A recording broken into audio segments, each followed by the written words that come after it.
రామదాసు చెరసాలలో ఆఖరి దశలో వచ్చిన కీర్తనలన్నీ కూడా కాగితం కలంపై రామదాసు రాసిన కీర్తనలు కావివి. ఎంతమంది వాగ్గేయకారులున్నా సంగీతాన్ని ఔపోసన పడతారే కానీ భక్తిని ఔపోసన పట్టడం ఎవరి వల్ల కాదు. ప్రతి క్షణం ఒక్కొక్క దశ నుంచి ఇంకొక దశకి వెడుతూ రామదాసు తన మీద తను నియంత్రణ కోల్పోయాడు అనొచ్చు. ఆ భక్తిలో, ఆ వేదనలో, ఆ ఆర్ద్రతలో తన మీద తను నియంత్రణ కోల్పోయాడు. ఇది మాట్లాడొచ్చా? ఇది మాట్లాడకూడదండి. సరే ఇంక ఇంతకన్నా నష్టం ఏం జరుగుతుంది? 12 ఏళ్ళు అయిపోయింది ఇక్కడ జైల్లో పడి ఉన్నాను నేను. ఈ బాధలతోటి ఉన్నాను. చిక్కిపోయాను.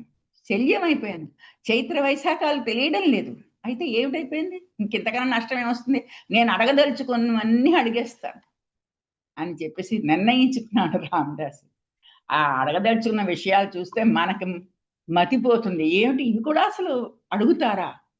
ఈ కీర్తన చదివిన వాళ్ళందరికీ అనిపిస్తుంది. అసలు ఇవి కూడా విషయాలా? ఇలా కూడా అడగచ్చా? ఇలా మన మన గురించి కూడా మనం ఇలా చెప్పుకోవచ్చా? అన్న విషయాలు కూడా మనకి తట్టి ఆశ్చర్యంలో మనం మునిగిపోతాం అన్నమాట. దీన్ని నిందాస్తుతి అని అంటారు.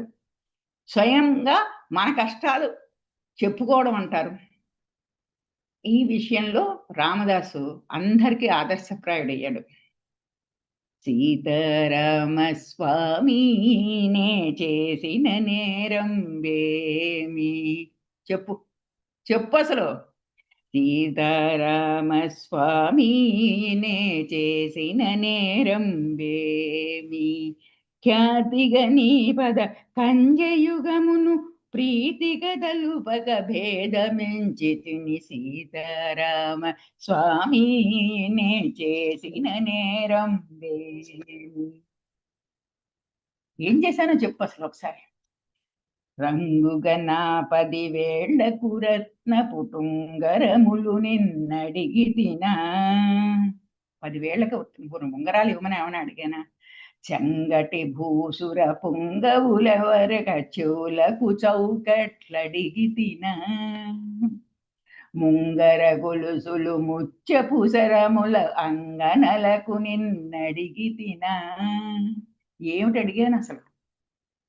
నాకు ఉంగరాలు చేయించమన్నానా? లేకపోతే చెవులకి ఏమైనా చేయించమన్నా? లేదు మా ఇంట్లో బోల్డు మంది ఆడవాళ్ళు ఉన్నారు, వాళ్ళందరికీ కూడా ముత్యాలు గొలుసులు ఇవ్వమని అడిగానా?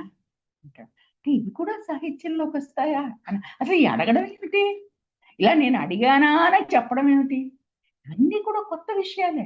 అసలు అవి అడిగానా నేను, ఇవి అడిగానా అని చెప్పేసి ఈ మామూలు జీవితంలో ఇంట్లో మాట్లాడే మాటలన్నీ కూడా రామదాసు కీర్తనలోకి వచ్చాయి. ప్రేమతో నవరత్నంబులు తాపిన హేమ కిరీటం బడిగి తినా. నువ్వు నెత్తిన పెట్టుకున్నావు ఆ బంగారం కిరీటం ఏమైనా కావాలి నన్ను అడిగానా? కోమల మగుని మెడలో పుష్పపు దామములిమ్మని అడిగి తినా. ఇలాగా కమలే క్షణమిము సేవించుటకై ఘనముగరమ్మని పిలిచితిగాని నిన్ను సేవించుకుంటాను రమ్మనమని చెప్పాను, అంతే కదా. ఇదేమీ అడగలేదు కదా. కమలే క్షణ నిన్ను సేవించుటకై ఘనముగరమ్మని పిలచితిగాని సీతారామ స్వామి నే చేసిన నేరం వేమి.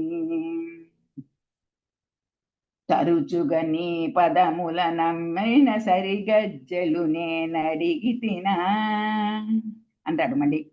ప్రశస్త భద్రాధీసుడవీవని ప్రభుత్వమిమ్మని అడిగి తినా. నేను అన్న రాజులు చేసేమని అడిగానా? నువ్వు భద్రాచలానికి పెద్ద అధీసుడివి కదా, నాకు కూడా ఒక రాజ్యం ఇవ్వమని అడిగానా అని చెప్పేసి ఏమీ నిన్ను అడగలేదు. కానీ నిన్నేమన్నాను? కమలే క్షణమిము సేవించుటకై ఘనముగరమ్మని పిలచితిగానే. నిన్ను సేవిస్తున్నాను కదా, రా అని చెప్పాను. నా విన్నపం కొంచెం విను, నేను అడిగినవన్నీ కొంచెం చూడు. నేను ఊరికే నన్ను దయ చూడమని అడిగాను. నువ్వు నన్ను పోషిస్తావు. నా కర్త కర్మ క్రియ అన్నీ నువ్వే. నాకు అన్నం పెట్టేవాడివి నువ్వే, నిద్రగా కల్పించేవాడివి నువ్వే, అన్నీ కల్పించినావు నువ్వు. దాసనస పోషణత నా కదా. కానీ నేను నిన్ను సేవిస్తానన్నా. కానీ ఇదేమి అడగలేదు, ఉంగరాలు ఏమి అడగలేదు. నిన్ను నీ కాళ్ళు పట్టుకుంటాను రమ్మనమన్నాను, అని సీతారామస్వామి నే చేసిన నేరం వేమి ఖ్యాతిగా నీ పద కంజయుగమును ప్రీతి కథలుపక భేదమెంచి తిని సీతారామస్వామి నే చేసిన నేరం వేమి. ఒకసారి ఇది కొంచెం ఆర్ద్రతగా ఉంటుంది ఈ కీర్తన. ఇంక సరే దీనికి పని అవ్వలేదు. పని అవ్వకపోతే ఇంకా అతనికి ఒక రకమైన ఉద్రేకం వచ్చేసింది, ఉన్మత్తత వచ్చేసింది. ఉన్మత్తత వచ్చేసేసి అతను తన కీర్తనను పూర్తిగా శ్రీరాముని దూషించడం మొదలుపెట్టాడు. దూషించడం అంటే మళ్ళీ మనకు అది దోషంలా కనబడదు, అది ఒక గద్దింపు అలా కనబడుతుంది.